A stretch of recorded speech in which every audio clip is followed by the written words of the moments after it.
If you've ever felt like you just don't have enough time to actually get things done, that's not uncommon. Especially the bigger you get, you're going to be pulled into 100 different things. As business owners, we know there's like 5,000 things that we actually need to solve in our business so that way we can actually be effective, really push things forward. But if we don't do this right, what ends up happening is you're like, well, I've really been working on this. You feel exhausted by the end of the day, but you feel like no projects ever actually get finished. And so if this sounds common, I'm going to walk you through a couple things that we can actually do to diagnose this and get this actually to where we can push stuff forward, grow the business without it all being dependent on you. And so if you don't know who I am, I'm Dr. Joey Allbritton. I work with rehab CEOs. We work with over 275 clinics around the nation. And so a lot of what we have to do is get the owner's time back because you are the most valuable person in the business and get it to where you can focus on the things that actually move the needle instead of worrying about TikTok ads or emails or blogs or whatever those things are that are maybe pulling your time. And so I'm going to hop into one of the things that we have pretty much all of our owners do if we see that they're starting to have issues with being able to kind of push things through or productivity with some of this. So there's two main things that we typically do.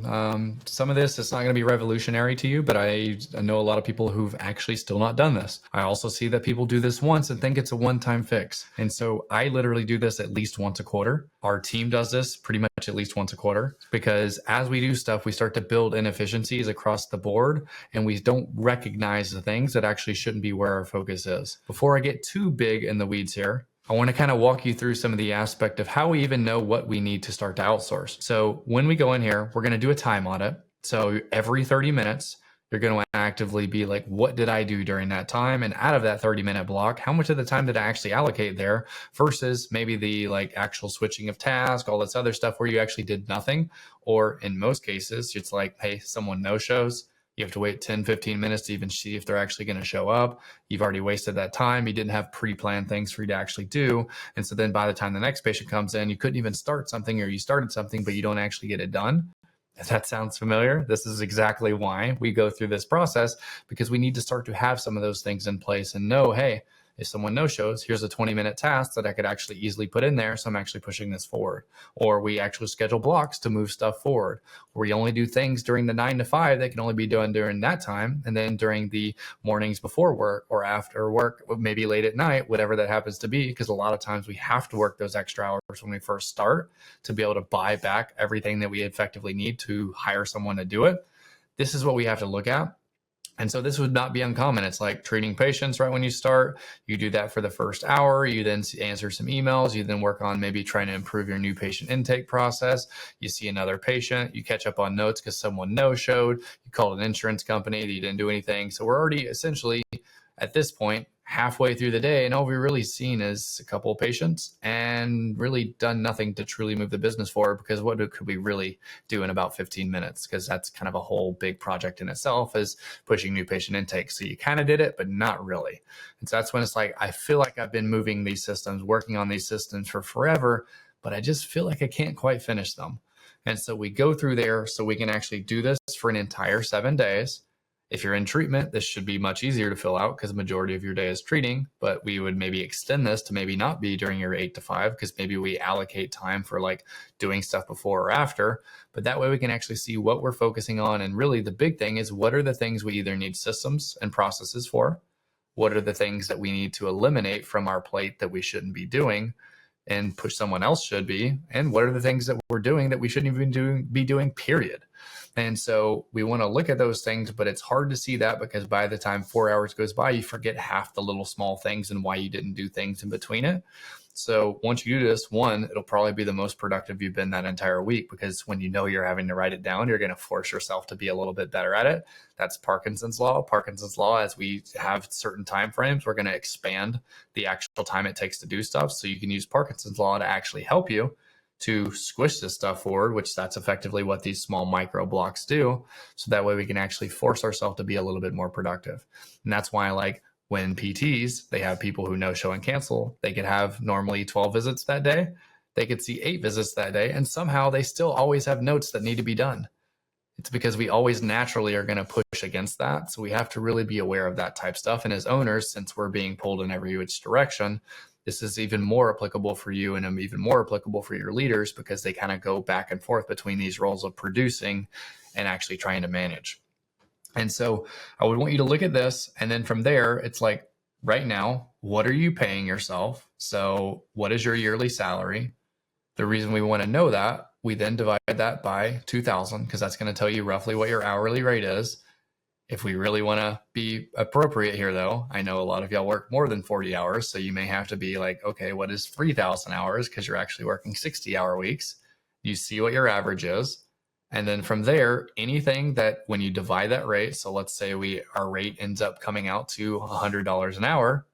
Well, anything that is essentially a quarter of that, so anything that's below a $25 an hour task or lower, those all need to be outsourced to someone because we already show that you can make $100 with your hour. Therefore, we should not be doing 25-hour tasks if we can still just fill that with other $100 tasks.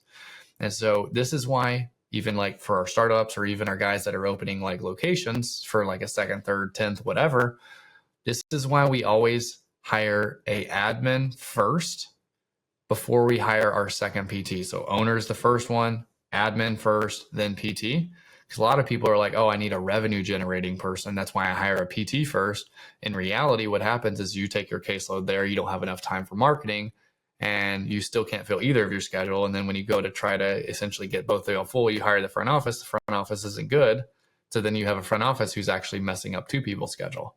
And so I would rather, if we're doing the $100 per hour kind of actual math here, and let's say someone's a $20 an hour front office person, well, that's essentially 1 hour of your work gets 5 hours of them.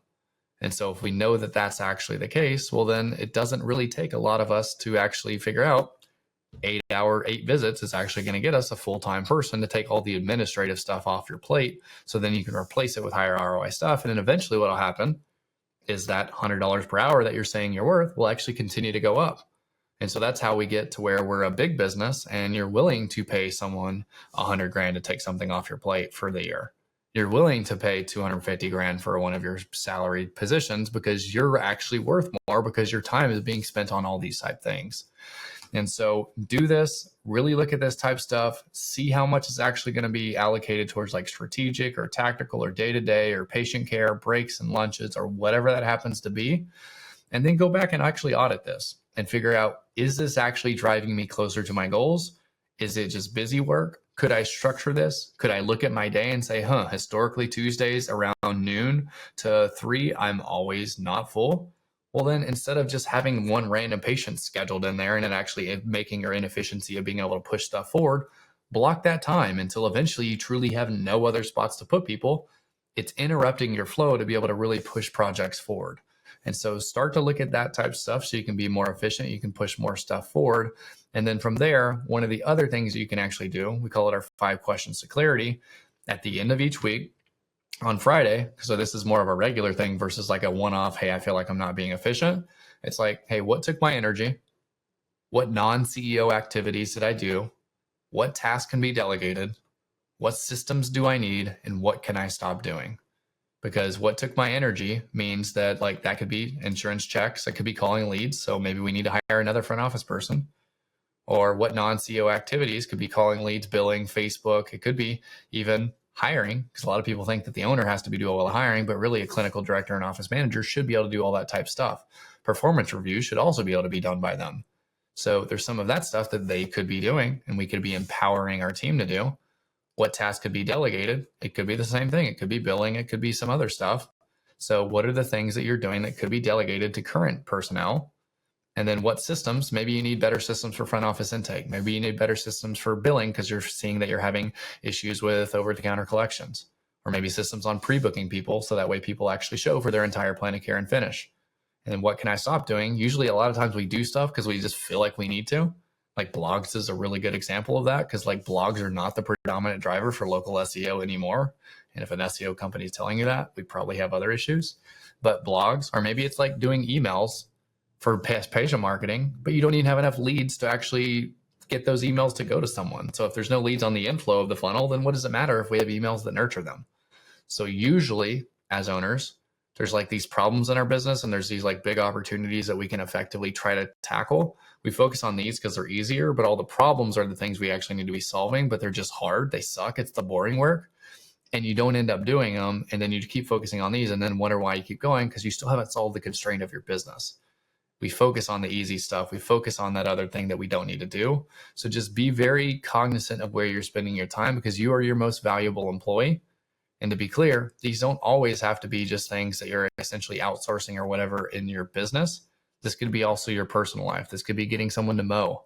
This could be getting someone to clean your house. This could be doing food prep. This could be someone helping with whatever that happens to be. Like, I have someone that picks up dog poop in our backyard, because that's not something that I should probably be spending my time doing, but I'd like my kids to be able to play out in the backyard. And so we have someone who comes every week who does that.